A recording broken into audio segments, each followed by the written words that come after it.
வணக்கம். உங்கள் ஆரோக்கியம் எங்கள் கவனம். இது அன்னம் என் கைவண்ணம்.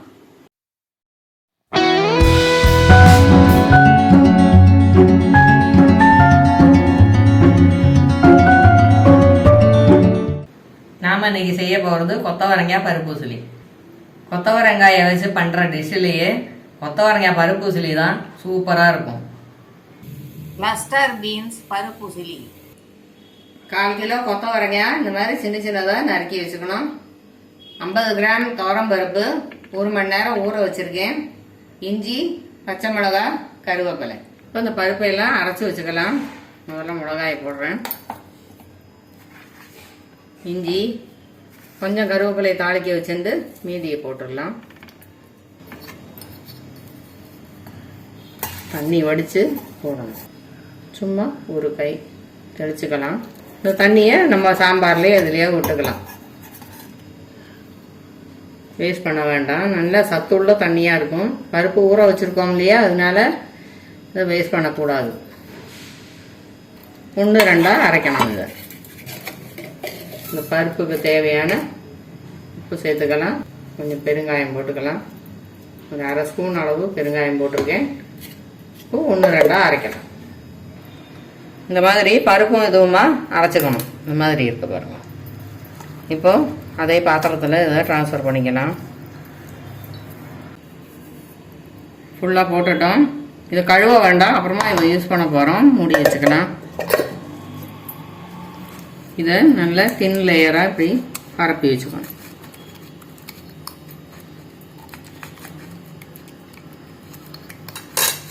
உங்களுக்கு கலர் வேணும்னாக்கா அரைக்கிறதுக்கு முன்னால் கொஞ்சம் மஞ்சள் தூள் கூட போட்டுக்கலாம். அதில்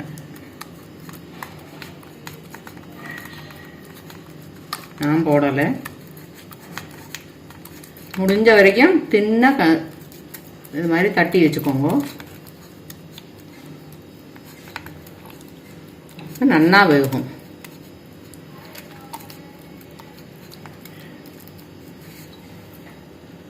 கொத்தவரங்காயில் தேவையான உப்பு போட்டுக்கோங்க. மஞ்சள் தூள் போட்டிருக்கேன். ஒரு 1/4 டம்ளர் தண்ணி ஊற்றி இந்த மாதிரி குலுக்கி வச்சுக்கோங்க. இது நல்லா குலுக்கலைன்னா 4 பக்கமும் ஸ்ப்ரெட் ஆகணும். இந்த மஞ்சள் தூளை பார்த்தா தெரியும் ஸ்ப்ரெட் ஆகணும். உப்பு தான் கரைஞ்சிடும்.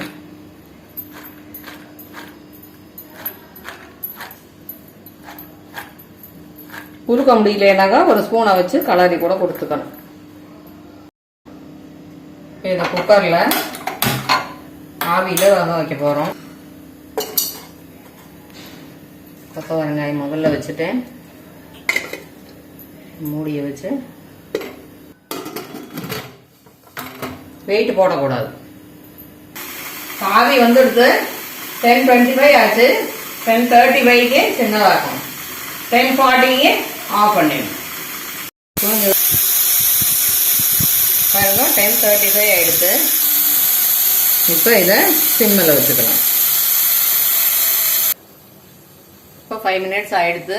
10:40 ஆயிடுது. இப்போ அடுத்து ஆஃப் பண்ணிடலாம். 5 நிமிஷம் கழித்து திறக்கணும். குக்கரை ஓப்பன் பண்ணிடலாம். இந்த வாசனையே கம கமன்னு தூக்கருது.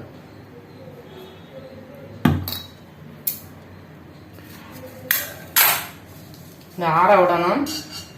இதையும் எடுத்து வழியில் வச்சு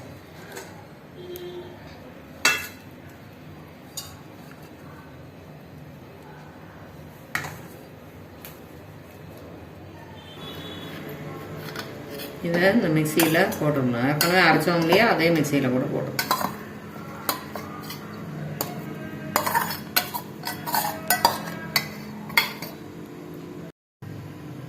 இந்த மிக்சியில் ஒரு 4 வாட்டி இன்ச் பண்ணோம்னாக்கா பொடி பொடியாகிடும். பொடிச்சிட்டோம். வாணலியை அடுப்பில் வச்சு அடுப்பை பற்ற வச்சுக்கலாம். ஒரு கரண்டி அளவு நல்லெண்ணெய் ஊற்றிருக்கேன்.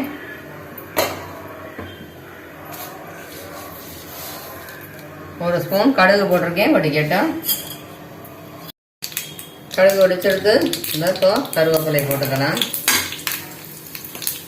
இப்போ கொத்தவரங்காயை போட்டுடலாம்.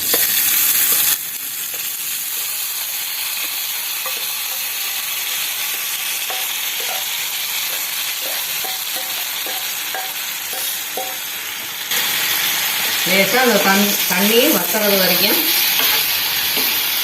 நம்ம வளர்க்கின்றே இருக்கணும்.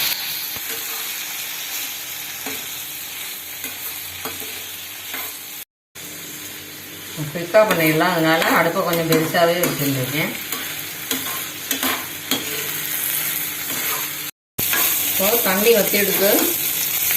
இன்னும் கொஞ்சம் எண்ணெய் மட்டும் இருக்குது. இப்போ அடுப்பை சின்னதாக வச்சுக்கலாம். இந்த பருப்போடு கலக்கும்போது நல்லாயிடும்.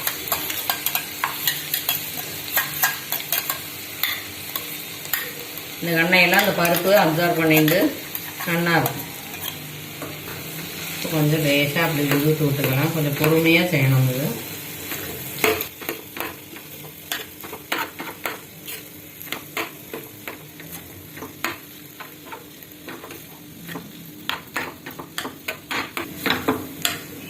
இந்த சாதாரண பருப்பு சிலியை விட இது கொஞ்சம் டிஃப்ரெண்ட் டேஸ்ட்டில் இருக்கும். என்ன நம்ம இஞ்சி பச்சை மிளகாய் எல்லாம் போட்டிருக்கோம் இல்லையா,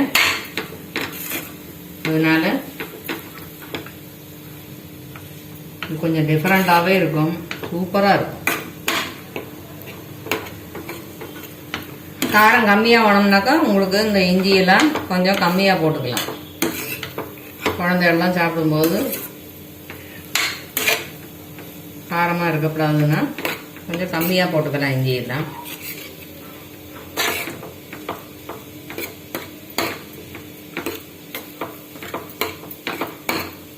விதவிதமாக பண்ணி சாப்பிட்ணும். நம்ம ஒரே மாதிரி பண்ணின்னு இருக்கக்கூடாது.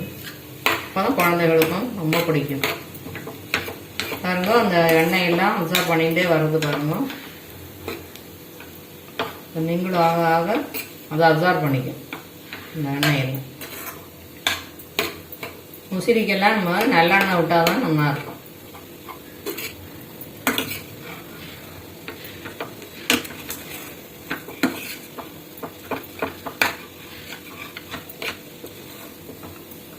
ஒரே மாதிரி பண்ணினோம்னா குழந்தையெல்லாம் ஒரே மாதிரி பண்ணுறேம்மா, போர் அடிக்கிறது, ஆற்று சாப்பாடே போர் அடிக்கிறது அப்படின்பா. நம்ம இந்த மாதிரி டிஃப்ரெண்ட்டாக பண்ணி கொடுக்கும்போது அவளுக்கு தெரியாது இல்லையா என்ன நம்ம ஆட் பண்ணுறோம்னுட்டு. இதனால டிஃப்ரெண்ட்டாக தெரியும் அவளுக்கு.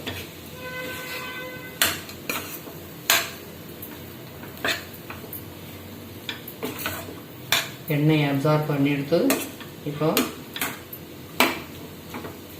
ஒரு வாட்டி கொண்டு இந்த மாதிரி கலரிட்டோம்னா இந்த பருப்பு உருண்டை எல்லாத்தையும் உடச்சிக்கணும். முடிஞ்ச வரைக்கும் உடச்சி பண்ணிக்கும்போது மிங்கிளாகும்.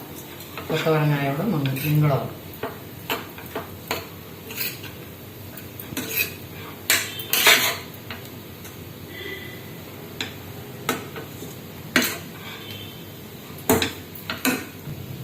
ஸ்டவ் ஆஃப் பண்ணிடலாம்.